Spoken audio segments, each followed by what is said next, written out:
महाराष्ट्रातील ताज्या घडामोडी जाणून घेण्यासाठी STV महाराष्ट्र चॅनलला सबस्क्राइब करा, शेअर करा आणि बेल आयकॉन प्रेस करा। शिरपूर तालुका पोलिसांनी सलग दुसऱ्या दिवशी अवैध गुटखा वाहतुकीवर कारवाई करीत लाखोंचा मुद्देमाल जप्त केलाय।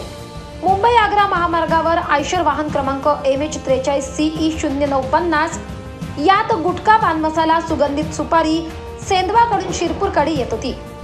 तालुका पोलिसांनी हाडाखेड चेकपोस्ट जवळ संशयित आयशर वाहन तपासले असता त्यात 13,65,000 रुपये किमतीची बनारसी आशिक स्वादिष्ट सुपारी, 6,72,000 रुपये किमतीची सुगंधित तंबाखू, 2,01,600 रुपये किमतीची मिरज सुगंधित तंबाखू व 15 लाख रुपये किमतीची आयशर गाडी असा एकूण 37,38,600 रुपये किमतीचा मुद्देमाल जप्त करण्यात आलाय। यावेळी आयशर वाहनावरील चालक हा अंधाराचा फायदा घेऊन पळून गेला। पोलिसांनी सहचालक अनुप दिलीप कुमार शुक्ला राहणार सिद्धार्थनगर यास ताब्यात घेतले आहे।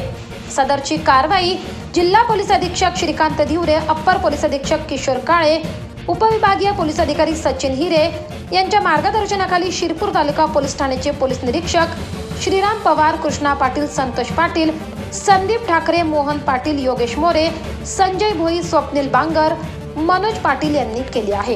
ताडवले असं तिथला जो ड्रायव्हर आहे त्याचं नाव आता निष्पन्न करणं योग्य नाही, तो पळून गेलेला आहे आणि त्याचा जो क्लीनर आहे अनुप पिता दिलीप कुमार शुक्ला, वय वर्ष 23, राहणारा खेसारा, जिल्हा सिद्धार्थनगर, याला आपण अटक केलेली आहे आणि त्याच्याकडनं एकूण 38 लाखाचा माल आपण मुद्देमाल हस्तगत केलेला आहे। सलग 2 दिवसामध्ये ही अतिशय चांगली कामगिरी शिरपूर पोलीस स्टेशनने केलेली आहे। कालच आपण सेम तंबाखू, सुगंधित तंबाखू आणि इतर माल पकडला होता, तेव्हा देखील आपण जवळजवळ 24 लाखाचा माल जप्त केलेला आहे।